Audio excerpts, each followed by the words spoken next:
A villain or antagonist is very important to the structure of their featured narrative. They stand opposed to the protagonist or main character of said narrative. A good villain will be an obstacle to the main cast, and will often act as an opposite or alternative theme, viewpoint, or goal. It is often best to have these characters portrayed from the very beginning of a story, and slowly build them up over the course of the narrative until their eventual downfall or victory. Good villains seem to be in far fewer number than good protagonists. This provides a possible hypothesis that writing a good villain is a harder feat to produce than writing a good main character. But a good villain is integral to the success of a story, and when the writing for a villain fails, it can actually be a greater lowlight than any goofy writing for the main characters. I cannot think of a greater example than Black Clover's worst villain, Morris Libardirt, a character that had been slowly built up over the course of Black Clover's first part, who then returned to the series with such a strong reintroduction that built a bottomless fountain of hype, all for that to come crashing down infinitely quicker than it rose. While I love Black Clover, it is my favorite manga ever, and possibly my second favorite franchise. While I love to remain positive about the series, I think it can be good to discuss disappointing moments as well.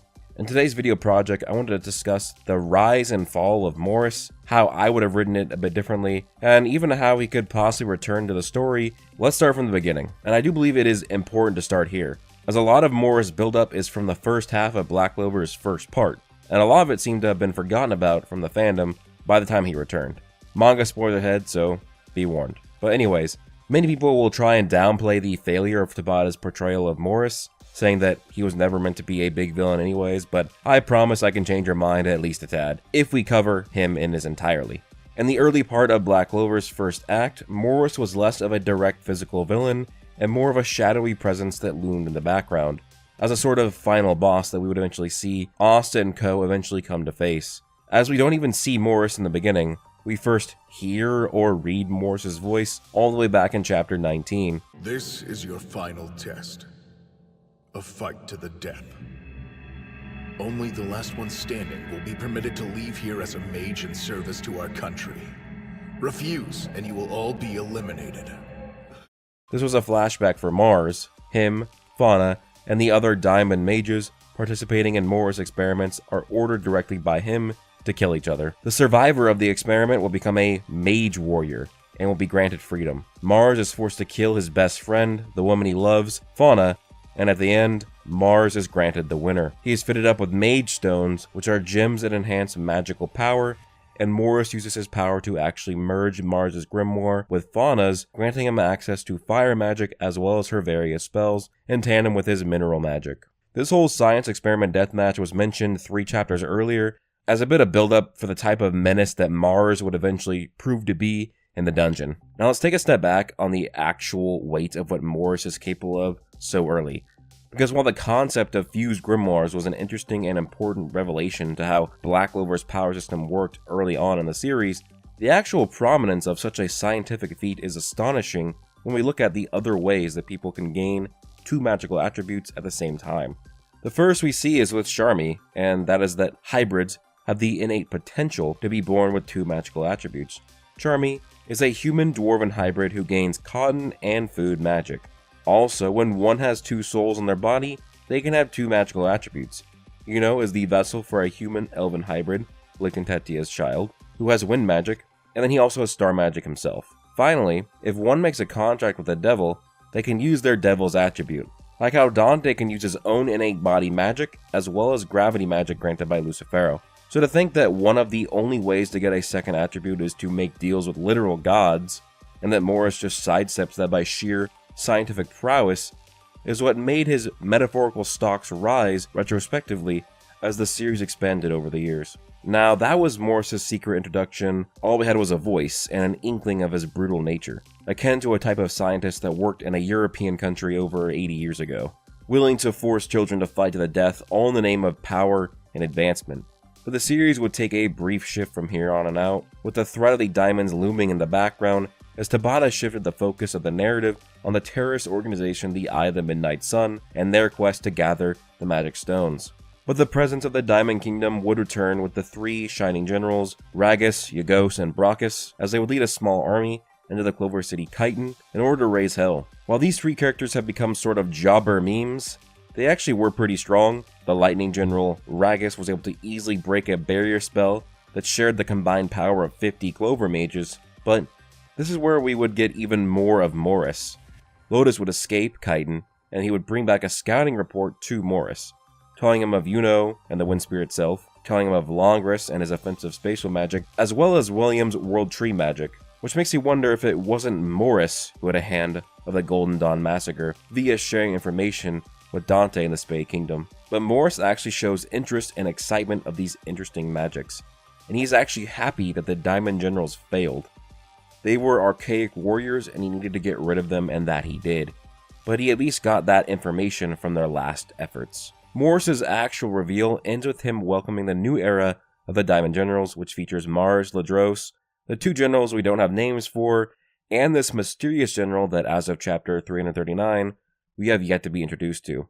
Come on, Tabata, why are you holding back on us? Is it because this general has the Earth Spirit Gnome? Anyways, the Diamond would return as villains just after the mini chitin arc, as whilst the Black Bulls would travel to the Witch's Forest to save Vanessa, both the Eye of the Midnight Sun, headed by Fauna, and a Diamond Squadron, headed by Mars and one of the new characters, Ladros. The Diamond Squad was sent to the Witch's Forest because they knew that the Witch Queen had been able to live for hundreds of years, and that the Diamond King wants that secret, which makes you think this is a common goal, a king that never wants to end his reign, though keep that particular instance in mind. While Asta and the Black Bulls fight Fauna and the Eye of the Midnight Sun, Fonzel, a former commander and instructor of the Diamond military, faces off against Mars, Ladros, and the Diamond Army. It is within this encounter that we are told even more information about Morris. For one, we learn that Ladros is an example of what Asta could have been had he been raised in the Diamond Kingdom, as Ladros was born without a magical attribute, yet Morris and his science was able to seemingly create and then place a magical attribute inside of him called absorption and emission. This ability literally allowing him to absorb magic and then emit it as his own power. This was already hinted at, but it would be confirmed that Morris was brainwashing his experiments to fight for him. As Mars was awakened from the anti-magic with his fight with Asta, and after the Mage Stone would be destroyed on Ladros' head, he would also have a much clearer mind as well. So imagine a possible alternate timeline where Lashita drops Asta off of the church in a Diamond Kingdom, and Morris brainwashes him and turns him into a muscle monster, and possibly gives him magic power as well. That's like an alternate timeline of Asta. Asta and Ladros actually have pretty good symbolism to each other in that arc. But it would also be revealed that it is in fact Morris who secretly controls the Diamond Kingdom from the shadows, likely using the brainwashing technique he's used on his generals, possibly on the king. Which inclines us to think that it was really Morris who wanted to send Mars and Ladros to the Witch's Forest to get her secret, not the Diamond King. So Morris, seemingly after some sort of an eternal life. Or at the very least, it would be Morris influencing the king to make such a decision. But with the end of the Witch's Forest arc and Mars and Ladros having their brainwashing undone, their new goal would be to stage a rebellion and reform the Diamond Kingdom, with aid from the Witch Queen herself, who gave them a vial of puppet's blood, which would allow Mars to control the king and thus control the country. While we knew that an encounter and battle between Mars and Morris was bound to happen, we had no idea when we'd ever return to the Diamond Kingdom to see such a bout. And with how long the Elf arc would end up being, it would be quite a long time until we'd get any sort of mention or presence of Morris again. But some very subtle foreshadowing at the end of the 6-month time skip would provide many fans some hype for Morris to play a pivotal role and more physical role as a villain in the Spade Saga. As we would see in chapter 229, the reveal of the Candelo machines, the Candelo fortresses, walking cities that protected the Spade army from the Grand Magic region and absorbed magic from low stagers to power it while also storing power as well. Astute fans predicted that this would be a device made by Morris, and many fans theorized that now Morris was serving the Spade Kingdom instead, as prior to the time skip, the Spade Kingdom actually began their invasion of the Diamonds. Morris is extremely intelligent and knows he won't be able to defeat the Dark Triad, so he's buying his time for now. Third, the mobile fortress Candelo definitely looks like it was built by Morris. Then there are 2 theories that I have that also hint that Morris is working with the Spade Kingdom. There are 2 theories that I have that hint to the Morris working for the Spade Kingdom. One is the discussion that has divided the community and basically gave birth to the evil Julius theory. How did the Spade Kingdom know about William and Yami? Having this sort of weird technological device in a world of fantasy was a red flag and a hint that Morris was involved, as well as the modality of what it was doing, stealing mana from innocent civilians, par for the course for Morris's scientific practices. And finally, 40 plus chapters later, that would be confirmed that the Candelo device were creations of Morris. Now before we get into Morris's return in the manga, just remember how little he's actually physically shown, but still, how much of a threat he's been built up to be. A brutal scientist who is too smart for his own good, creating terrifyingly powerful warriors, merging grimoires, which implies some sort of soul manipulation, since the grimoire is tied to the soul, as well as straight up giving magic powers to others who weren't born without any, while also secretly controlling an entire country. Morris was obviously built up to be a final boss type of villain for his own arc, and the beginning of the second half of the Spade Saga builds upon this rapidly. I assume my brother's gonna be alright, Morris. Listen, I was in charge of all the sorcery studies in the Diamond Kingdom. I'll fix him up, no problem. He'll be even stronger than before. On top of that, the magic for the ritual of the Advent was collected by the Candelo, which I made. A little trust, please. That traitor Mars got me run out of the kingdom, but I ended up somewhere more interesting. I'm grateful to you. And none of the other preparations have been neglected? It's all going perfectly. Isn't that right, Lotus?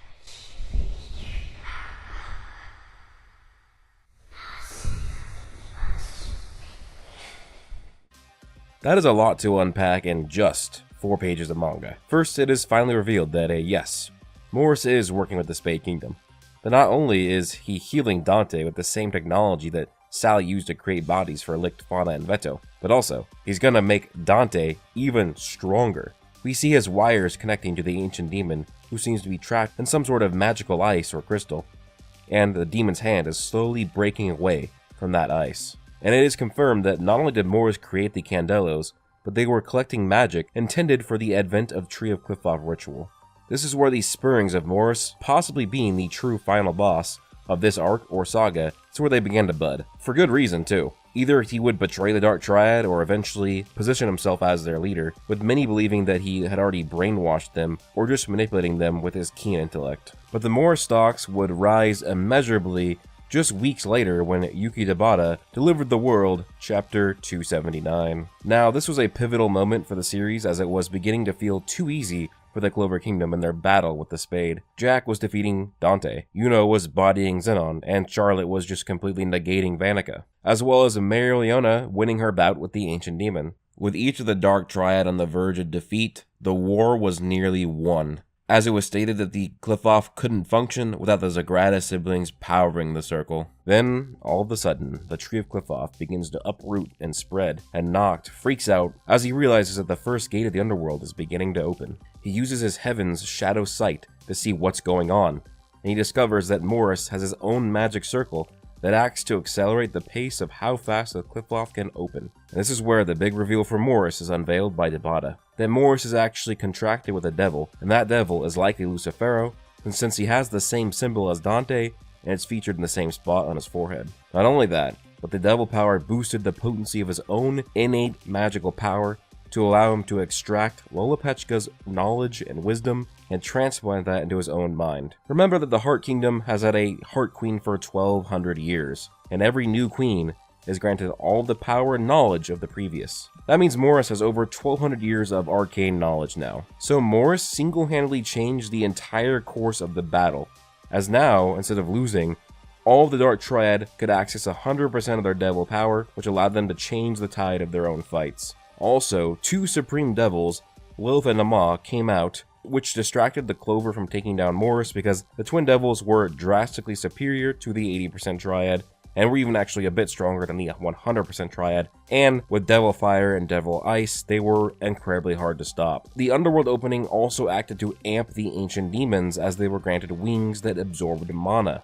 And not only was there the threats that he spawned, but now Morris stood as the wild card and the dark horse of becoming the final boss of the saga pretty much immediately. Pretty much everybody thought at this point Morris was going to be the final boss. And now there was a way bigger threat because we thought this was going to be a very unlikely scenario that we would get all the devils, but now with Morris making it go faster, we thought that, maybe we'll get to higher levels in the devils of the Tree of Qliphoth. Maybe not Lucifero, but we're going to see a lot of devils. So I think I did a good job of displaying what Morris was capable of prior to the Spade Saga, and then with what happens in the Spade Saga, Tabata giving him his newfound power and knowledge is a promise that he would use them. And remember that Morris conducted his studies in a kingdom that lacked resources, That's the Diamond Kingdom that did, and now that's changed as he's part of a military power, the Spade Kingdom. He would also have much more powerful and durable test subjects with the army of devils around him, and greater power to use his science-based magic, as well as far greater arcane knowledge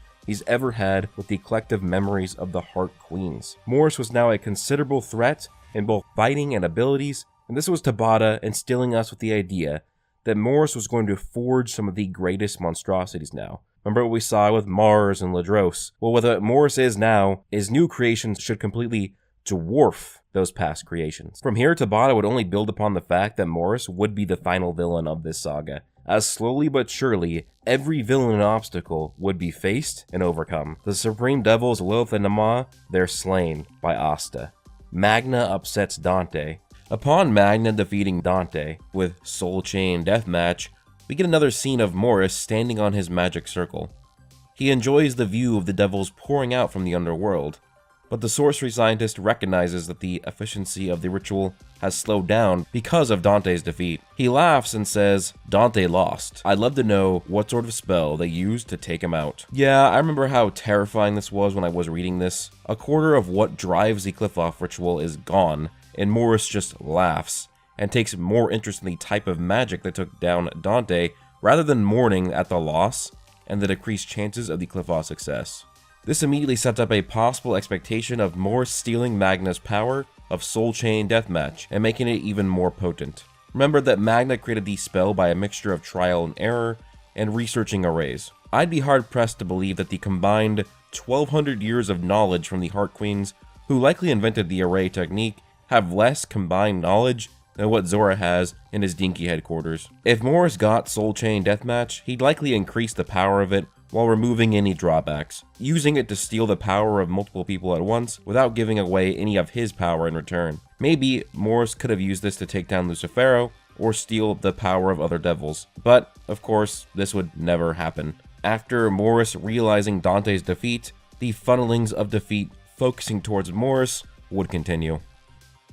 Noel takes down Vanica, and then eventually Magicula is taken down in a joint effort, while Yuno awoke his true nature of star magic to defeat Xenon, who had descended to devilhood. The last obstacle left was Morris, and before I actually cover his failure of a downfall, I wanted to gloss over how he thematically fit as a villain at this point. That's how I brought up in the very beginning of the series. That's important for a villain to contrast and even be a mirror of the main character. Morris and Asta are both anomalies in the world of Black Clover, both disabled men. Asta was born without magic, in a world where everybody has it, and Morris was born blind. Both are devil hosts, and both act outside of the natural state of the world. Asta uses anti-magic to destroy magic, and Morris uses science. Even though it's magically based, he still uses science to twist and distort magic and the natural world. They are glaring opposites though.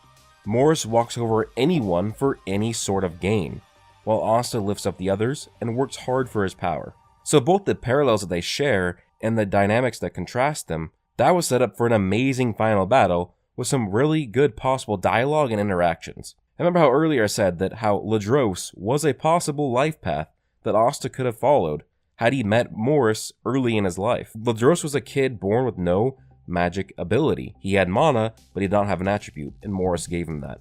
I had a prediction in mind that Morris would even offer Asta magic, or even forcefully give him one, or awaken his, and then have Asta wield both anti-magic and magic at the same time, with the two powers conflicting with each other and fighting each other, putting Asta in an uncontrollable state of chaos. That was a theory I had. Unfortunately, we never get to see that, but it was also expected that Morris would likely be a weak point for Asta's anti-magic, either using his newfound knowledge to nullify the power of anti-magic, or find a way to strengthen his magic to be unaffected by the ability, or even just focus fully on wielding physical objects. So it's clearly displayed that both narratively of what Morris was, and also thematically of what Morris is, that he would have been a phenomenal final villain for the saga, and that's what he actually deserved. Now that I've displayed that Tabata had, in fact, built up Morris to be an incredible villain, let's start with his downfall, and why Tabata fumbled so miserably. It comes crashing down incredibly quickly. We fans knew for the longest time that Dorothy would be the one to face off against Morris, as we knew of the various teams who were sent to end the ritual, and Dorothy and Fulgoyan's team were the only one who had yet to have their fight. Fulgoyan left that scene to go help fight the devil armies, so We knew that Dorothy would be fighting Morris, and that matchup was hyped up for months among the weekly readers. I mean, just looking at it from now, Glamour World versus Morris's sorcery science, while also having the knowledge of Lolopechka and all the Heart Queens, and Lucifero's gravity magic, that should have been an amazing fight. Unfortunately for us, Tabata decided to off-screen that fight. Dorothy versus Morris was off-screen.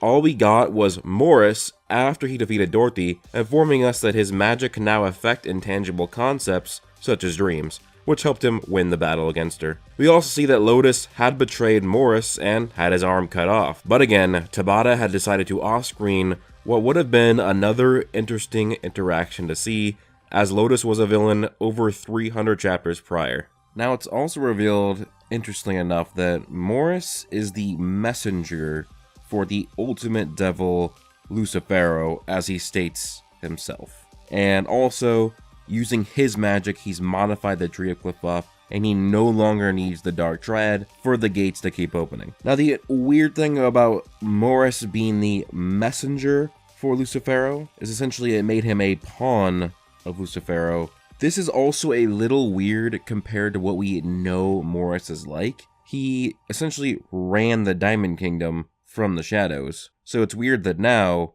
he is just the messenger for Lucifero. It's a little bit of a shift for his character, and it should have been a sign for Morris's eventual downfall. We should have seen it coming from this revelation. But finally, we get to see the official name of Morris's magic, and that is modification magic, which makes sense. And he begins to create a monstrous beast, forging several devils together, giving us a tease at what Morris would now be capable of with his sorcery science prowess.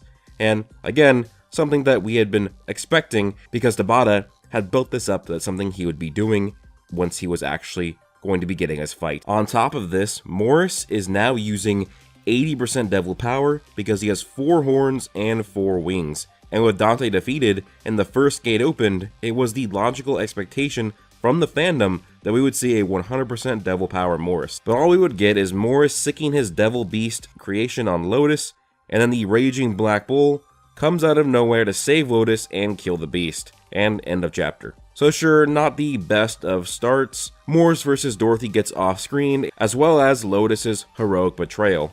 But now we're here. The Black Bulls versus Morris.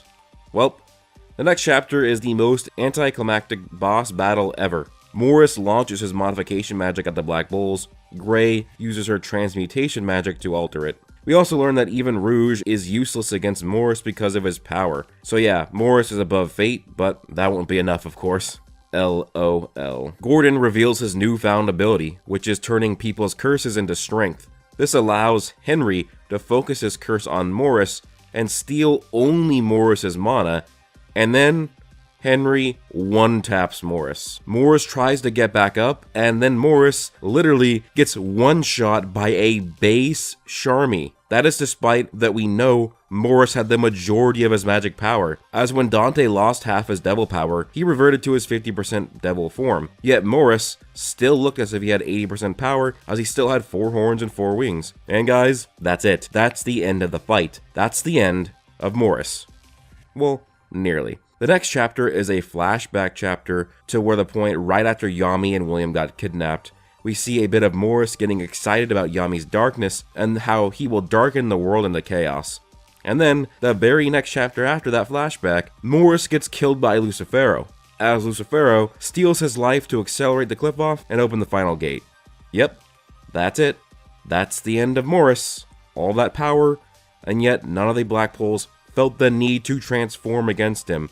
Not even a single Black Bull takes an ounce of damage or even has to put stress on their body. So again, to make matters worse, Luck, Asta, Noelle, and Charmy were all in their base forms and looked pretty casual in the battle, which removes any tension from the scene by the fact that none of them felt the need to transform against Morris. And regardless of power, all of that knowledge, and yet he only creates a single experiment amongst the devils that is easily defeated by a Henry who at the time only had a few of the Black Bulls inside of his Raging Bull. So a likely weakened Henry just easily clobbers Morris's experiment. And despite many experiments evolving Morris into a higher being, he gets knocked out by Charmy in her base form. Well, there's actually debate amongst the fandom of who actually punched Morris here, because it looks like it could be Asta, but we do see a trail of cotton next to Morris, so it would kind of imply that it is Charmy, but either way, it's base Asta or base Charmy that actually just one-shots Morris, who still has the majority of his devil power.